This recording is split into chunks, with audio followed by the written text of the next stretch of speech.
What's real? It's your girl Tang Gang Baby, man, and we checking in from the Hemp all the way in the A-Town, Atlanta, Georgia, man. I got my man Sad, the entertainment, in the building, man. What's real? How you feel? Feel good. How you doing, dog? I'm good. Listen, I got a phone call today from a man. He said I had to do this because you have so much history to offer. You know what I'm saying? So we gonna do this special on you today, and we just gonna get a little bit about your lifestyle. Where you from? Well, basically, I'm from Fifth Ward, Herndon Home. I've been all the projects, with Tedwood, Carval, basically every project. Right. Be honest, I don't have kids in every project.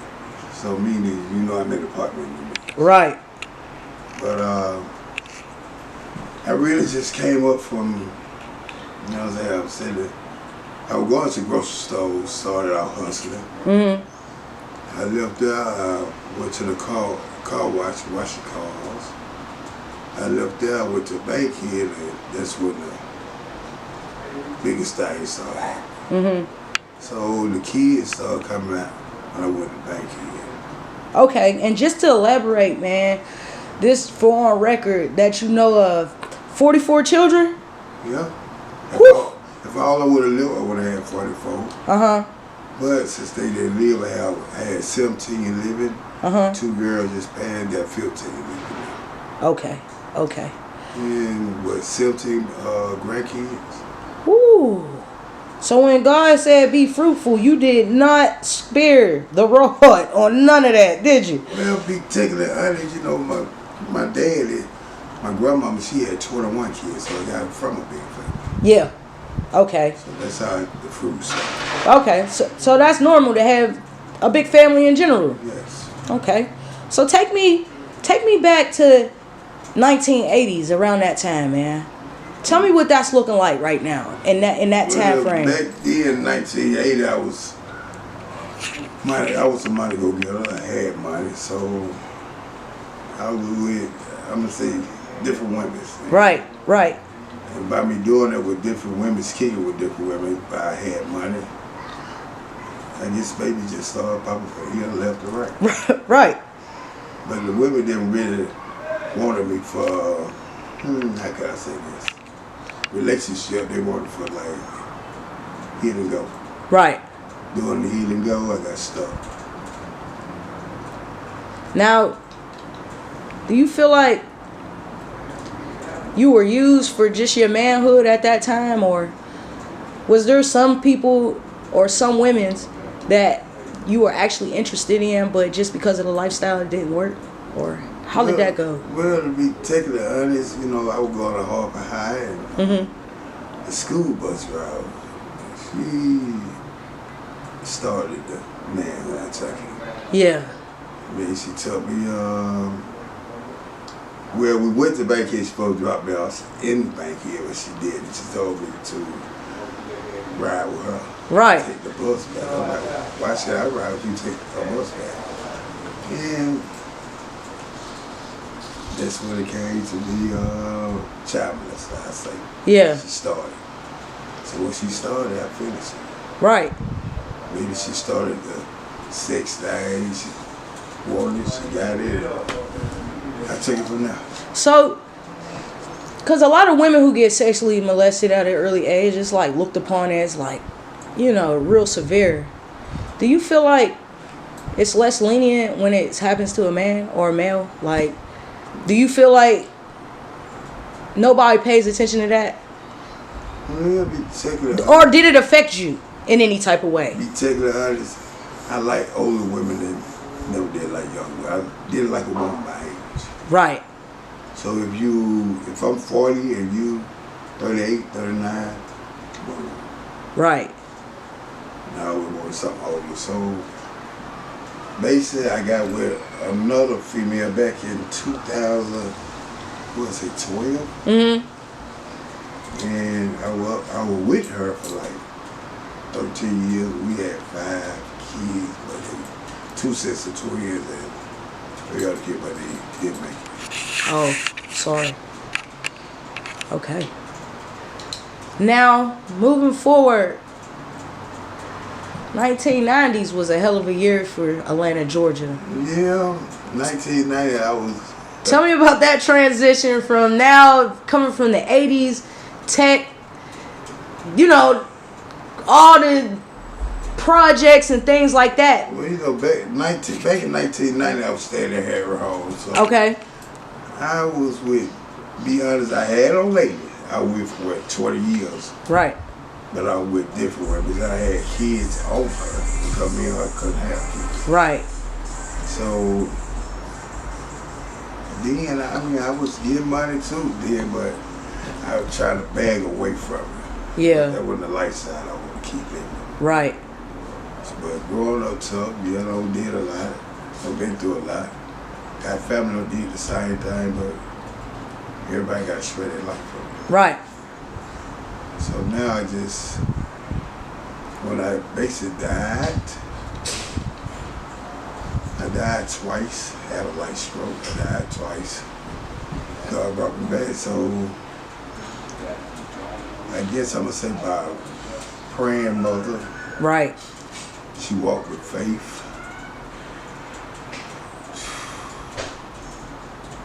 And by her going in that cloud, I don't know about the clouds. I really said I was my mother discussing.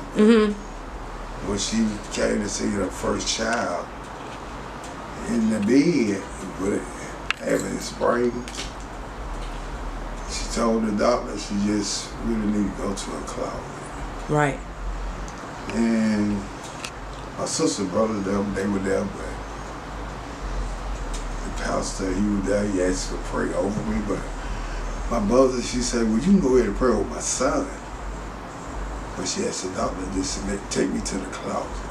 Right. For whatever. And when she went in that closet, my sister and brother tried to go with her. She said, no, it's just me and him, one-on-one. And when she come out of the closet, she looked at my sister and brother and said, well, y'all can come home. You're going to be all right. Damn. And Bobby was in a coma. They told my family, said, if we make it up out of this coma, we're going to be paralyzed on the left side, blind in the left eye. And if you can see, neither are. So like I said, that praying mother, she walked with faith. Right. That what kept me here today. That's real. So that's back in 2005. Here it is, what, 2024? 23? Yeah, damn near 24. Yeah. So that's 3 years. Yeah. So that's life is good, it's just what you make out of it. right.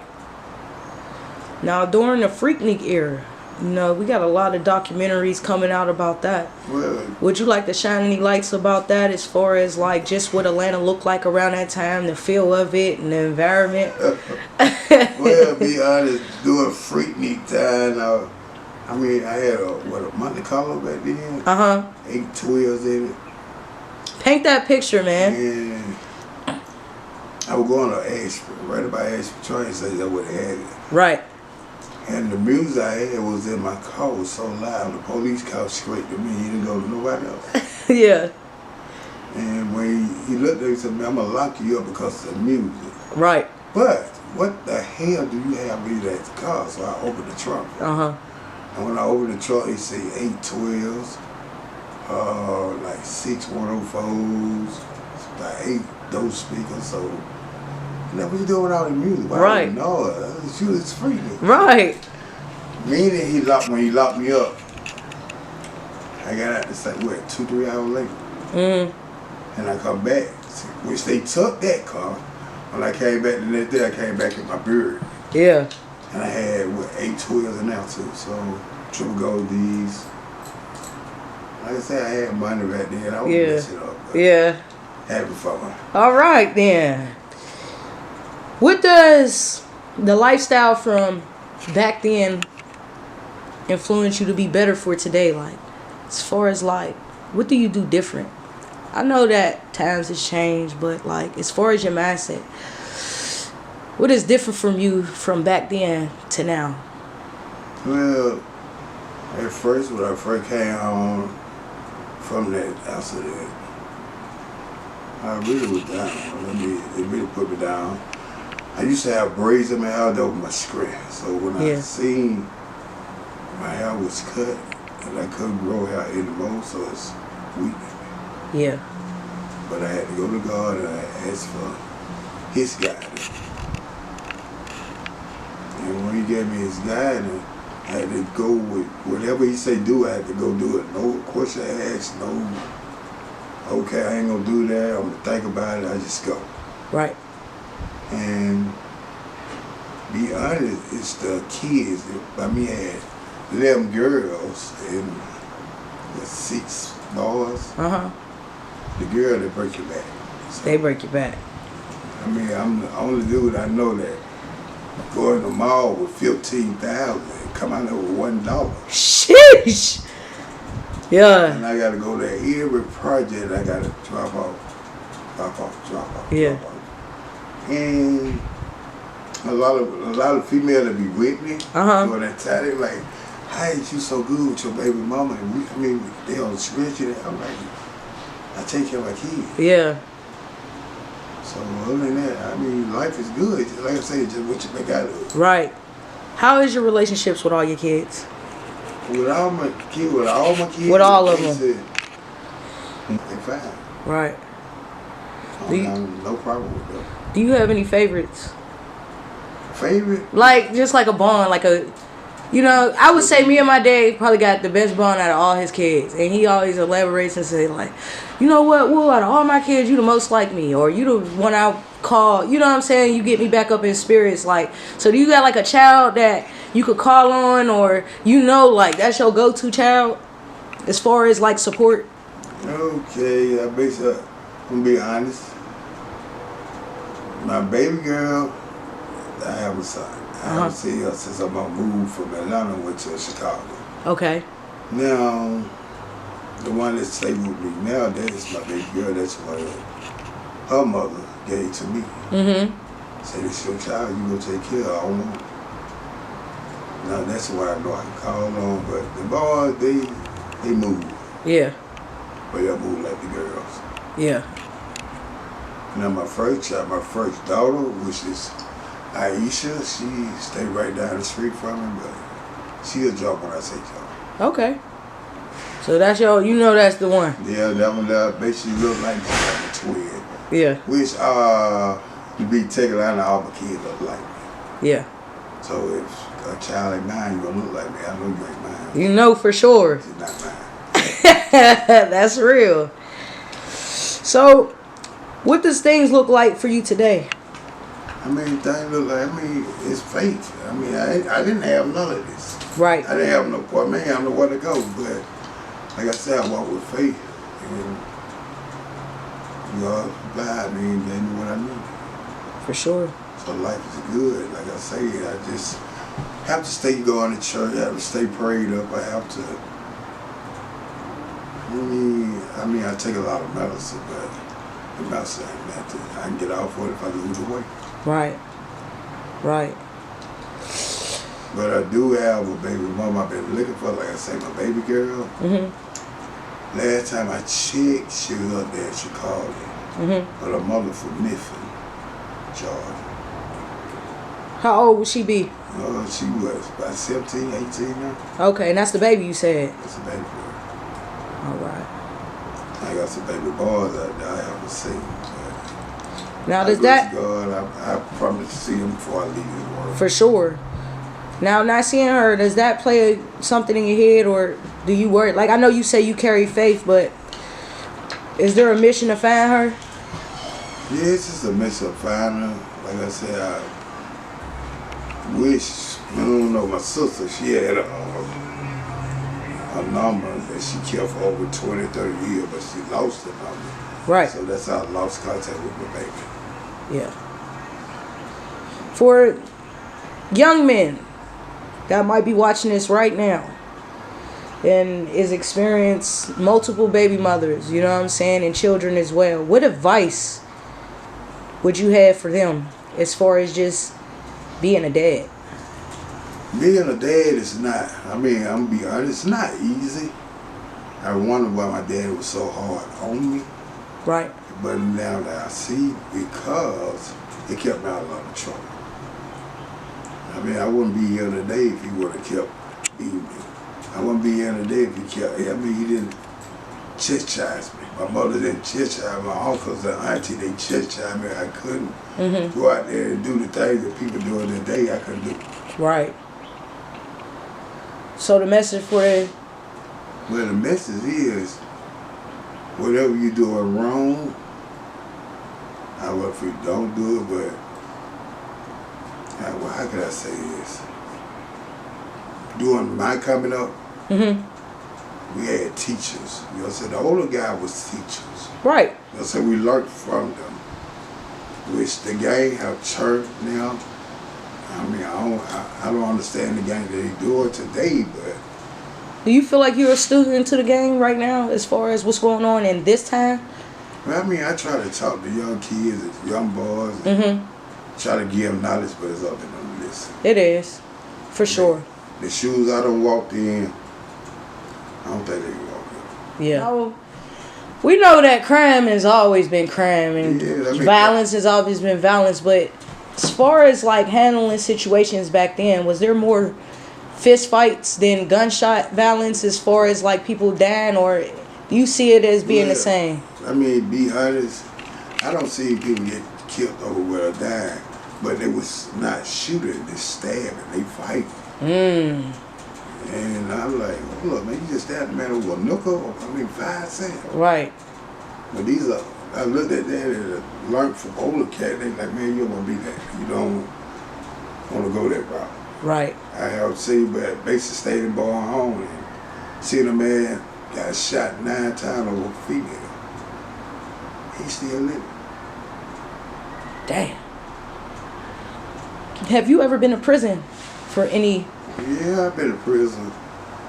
situation? I mean, it's done deal now, but we just getting... Back then, I was at Bankhead, and like I said, armed robbery tip sale. Okay. So meaning that I sold to the undercover. And then robbed his ass. And they said we robbed him, but it was more than me. I did not do the rob, it just, I was in it. Yeah. Okay. So that's what I went to have so far. Right. And in those times, was that a reflection? Did you meet anybody who kind of put something in your ear to say, hey, man, when you get out, or, you know, anything like that? Was there any influencers or role models in that time frame? I mean, you had role models, you had influencers to talk to you and try to help you, but the one that really got to my heart, that told me, don't come back to prison. When my mother got sick in the hospital, I could talk to her, and they said she kept having seizures, back to back to back, so they did something to me. When I did come home, look at my mother told her, I ain't going back. Right. If I had to go back there, to take me to the box. And you live by that? Yeah. I haven't been back to prison. That was back in 89. Yeah. And never took a step back in there. I went back. That's dope, man. Would there, if you could tell your younger self anything right now, today, I'm talking about you go back 20, 25, 30 years right now, what would be that message to that younger person? That message would be, I mean, it's a million ways to make money. But well, look, let me get myself together. I wish I would have stayed doing the thing I used to do. See, when I was at Hernon, I went to store for older people, blind people. I never cheated them out of nothing. Right. And God, I mean, He just walked with me, and I mean, it was beautiful where I came. Then I went to church, cleaned up the church. I did a lot of things when I was young coming up. That's what's up, man. Any closing arguments? Would you like to say anything as far as just like in general? Man, to be honest, marriage. Wanted to do that. My dad and mother been married since I was born, since that basically before they had me. Yeah. But I keep trying to, but I get God to want to. He don't want me to be married to anybody, so I want to sit back and wait. Right. Do you still feel like you can find somebody and be married by this point in your life? Well, since Or is that something that you're interested in still? Because a lot of people get up to their age and they ways and they just like, it ain't happened this long, so fuck it. Are you on that, or do you still have like hope that maybe? I mean, I do have hope that maybe it will happen, but I think for me, I'm married to the man above, so Right. that's why I care about. I keep my ring on, keep my bracelet on. I'm married to Jesus. I like that. But man, how do you keep your faith through such all these hard, trying ass times, man, and so much shit that go on and on TV and stuff like that? Well, you got to have hope. You have to have hope with faith. If you don't have no hope, you don't have faith. Right. So if I hope I can get that car fixed, I hope I can get to church, I hope I can go out here and go to the show, play a number, win, I have to have faith with it. Right. That's how I hit the number for, what it was, about 4,000, 5,000? Yeah. 42. That was it? Yeah, came straight. Damn, that's dope. Like I tell a lot of young people, like I tell a lot of people that basically not hearing this word today, be careful what you ask God for, because He give it to you and it's the way you give it to you. I mean, I didn't supposed to really have a scar, see right here, soft spot. I had to see my father. I mean, that was my bread and butter. Right. I had to see my daddy when he passed one more time. I kept asking God for it, and it's the way He did it for me to see Him. Yeah. So meaning when I seen my dad told me, he said, baby, I'm good. Stop worrying about me. You gotta live your life. Right. He said, I can take you to this door. I can take you to God's door. I can read the doorbell for you, but I can't go in with you. And that's so powerful. That stuck with you? Yeah, I mean, when I woke up out of that coma. How long were you in a coma for the rest? Basically, 2 weeks. Okay, damn. See, the testimony that I do have, you the first one getting it. I really haven't even told too many people about it. Right. But this site and this vlog and what my YouTube represents is just like real life stories and just what's real in general. And I understand that we don't like to talk about everything, but some of our messages can hit home to a lot of people. You know what I mean? Yeah, that's true. And my boy said you just had that interesting way of life and that I should document it. So it was only right that I come over here and kind of just got, because we speak every time, hey, what's up? You know what I mean? But to hear your story, it's different now. Yeah, it's totally. So now when I see you on a, you know what I'm saying, another way, as far as just a person you just see here and there. You know what I mean? Yeah. Have you ever did some pimping? Well, basically, I hang around a family. I call my godfather. You know what I'm saying? He did his thing, but he gave me the game, but it wasn't my style. Okay. And for me, what is a pimp? I mean, just for me to know, like, what is pimping? Is it basically just making sure the women is straight, taking their money, giving them allowance? Like, I done heard so many stories on that. Explain to me what pimping is, man. Pimping is, how can I say this? Pimping is like, okay, say if I get a young girl. Okay. And me and her get together, I make love to la. And she do everything that I say. So if she go out here, she go to a shaky booty club and say she make 3,000, 4,000, she bring it home to me. I give her, maybe out of 3,000, I might give her like 400, 500.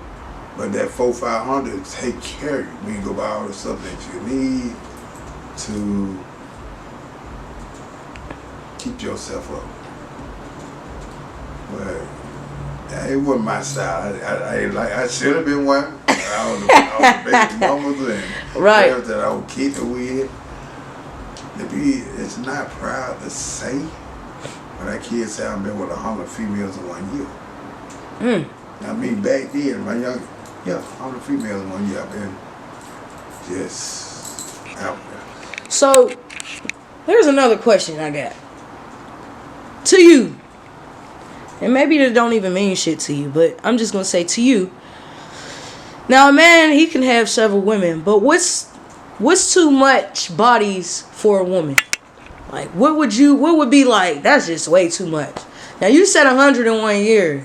But for a woman, what would be, like, considered a hoe for them? As far as, like... Be technically honest, female they can go with any man they want. Right.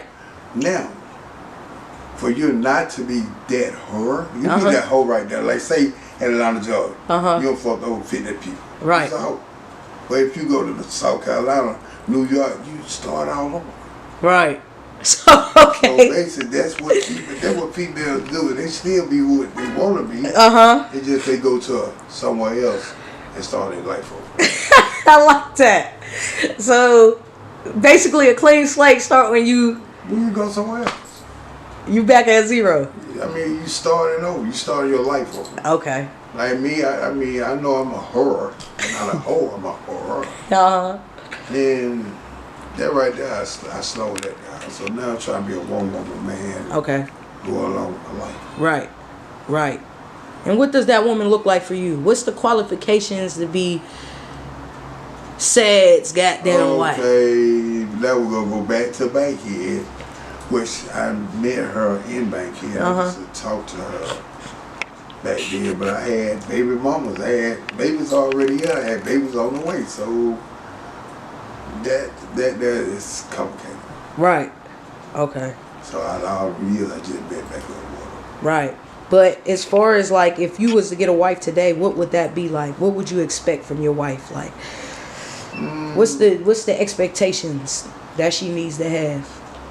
Be honest, it's just a lie. I don't like lies. Yeah.